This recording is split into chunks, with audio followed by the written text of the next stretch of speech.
यह हवेली राजा महाराजा के समय में बनाई हुई थी, लेकिन पिछले 18 सालों से इस हवेली में आज तक कोई भी रहने के लिए नहीं आया है। इच्छा होने पर भी इस हवेली में कोई भी नहीं रह पा रहा था, क्योंकि लोगों का कहना थी कि इस हवेली में भूत प्रेत का साया है। जब अजीत सिंह को इस हवेली के बारे में पता चला तो उसने तय किया कि वो इस रहस्य को जानकर ही रहेगा। क्यों लोग इस हवेली में नहीं रह पा रहे हैं?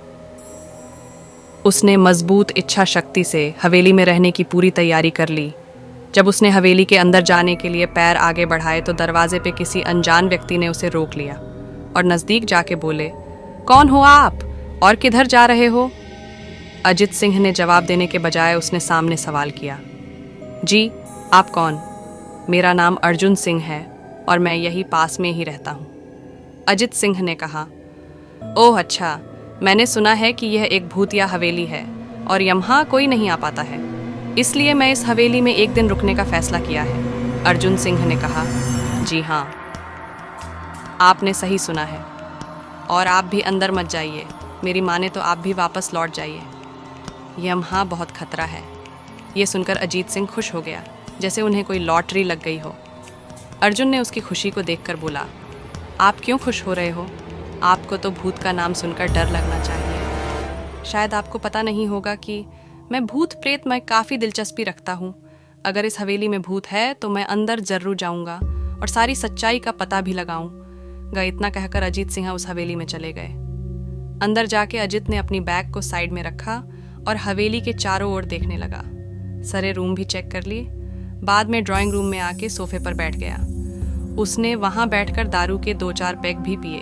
वहीं अचानक उस रूम में लाइट का एक बल्ब चालू बंद होने लगी, लेकिन अजीत ने उस पर ध्यान नहीं दिया। थोड़ी देर बाद दूसरा बल्ब चालू बंद होने लगा, फिर तो हवेली की सारे लाइट चालू बंद होने लगी। ये सब देखकर अजीत अपनी जगह पे खड़ा हो गया और संपूर्ण सावचेत हो गया।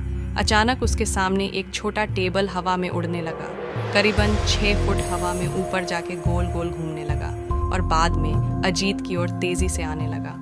अजित ने तुरंत ही अपनी जगह बदल दी और दूसरी ओर चला गया और वो टेबल वहीं जाके गिरा जहां अजित खड़ा था। अजीत कुछ समझ पाता उतने में सोफे की शीट उसकी ओर आने लगी। वो जल्द खड़ा हो गया और छलांग लगा के दूसरी ओर कूद गया, जिसके कारण सोफा दीवार को टकराया और अजीत बच गया। अचानक सब कुछ शांत हो गया। अजित ने चारों ओर सतर्कता से देखा और बड़ी आवाज में बोला, तुम जो भी हो सामने आकर के बात करो। वहीं एक बड़ी परछाई उसके सामने आई। अजित ने उस परछाई को देखकर बोला, कौन हो तुम और क्यों मुझे मारना चाहते हो? परछाई, तुम्हारी भूल के कारण। अजित, मेरी भूल? मैंने कौन सी भूल की? परछाई, इस हवेली में आने की भूल। मैं किसी को भी इस हवेली में खुश नहीं देख सकता।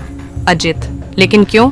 वो परछाई ने जवाब दिया, आज से 18 साल पहले इस हवेली के मालिक ने मुझे यहीं पे ही मार डाला था। मेरी कोई गलती भी नहीं थी। इस कारण की वजह से मेरी आत्मा इस हवेली में भटकती रहती है। मैं किसी को भी इस हवेली में नहीं रहने दूंगा, क्योंकि इस हवेली में मेरा खून हुआ था। इस हवेली में जो भी रहने के लिए आएगा उसकी मौत होगी। अजित ने कहा, मैं तुम्हें अपने असली रूप में देखना चाहता हूँ। तुम्हें मारने से पहले मैं तेरी यह इच्छा अवश्य पूरी करूँगा। और उस परछाई ने एक भयानक दरमियाना रूप ले लिया। उसका चेहरा इतना भयानक था कि अजीत भी एक क्षण के लिए डर गया था, लेकिन दूसरी ही क्षण में उसने अपने आप पर काबू पा लिया। बाद में इसने अपनी जेब में से सफ़ेद पाउडर निकाला और उस भूत के पर फेंक दिया। भूत के पर पाउडर पड़ते ही वो जलने लग गया। बड़ी बड़ी ज्वालाएं उठने लगी। वो बहुत ज़ोर ज़ोर से चिल्लाने लगा और बाद में पूरी तरह से जल गया। उसके बाद अजीत ने चैन से सांस लिया और वहीं पर सो गया। दूसरे दिन सुबह जब अजीत को सही सलामत हवेली से बाहर आते देख अर्जुन को आश्चर्य हुआ। अर्जुन ने अजीत से पूछा, तुम कैसे जिंदा हो?